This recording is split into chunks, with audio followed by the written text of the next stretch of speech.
नमस्कार मंडळी, श्री स्वामी समर्थ. पाऊस 4 दिवस झाले सतत पाऊस चालू आहे, म्हणजे झडीच आहे. तर मग मुलांना कसं काहीतरी असं गरम गरम खायला पाहिजे नाही का. शेतात जायचं राहिलं का काही स्वयंपाक करायचा आणि शेतात जायचं. आता 4-5 दिवस झाले मी घरीच आहे आणि तसं या पावसामुळे काही शेतातले कामच नाही आहे, म्हणजे कोणतेच कामं चालत नाही. म्हणून मग आता मुलं गेले दूध घेऊन आणि मला आलूचे पराठे कर म्हणे मम्मी, म्हणून मग मी आलूचे पराठे करत आहे. तर तुम्ही कशा पद्धतीचे करता ते मला सांगा. मी आलूची चटणी मगाशीच करून ठेवली होती. आता पराठे करत आहे, कारण का मुलं आता येतीलच एवढ्यात आणि पराठे कसे गरम गरमच चांगले लागतात. म्हणून म्हटलं मुलं येतपर्यंत मी चटणी वगैरे करून घेतली होती आणि आता आलूचे पराठे म्हटलं ते येतपर्यंत होऊन जातात.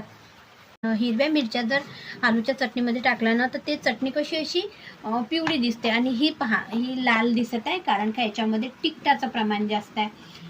उद्याचा बाजार म्हणजे आमच्या गावचा गुरुवारी बाजार राहते, त्याच्यामुळं काय झालं, हिरवी मिरची नव्हती माझ्या घरी, संपली होती. म्हणून मग मी लाल तिखट टाकून आलूची चटणी केली. आणि आता मी असा पराठा करते, तुम्ही कसे पराठा करता ते मला नक्की सांगा, म्हणजे मी तुमच्या पद्धतीनं करेल मग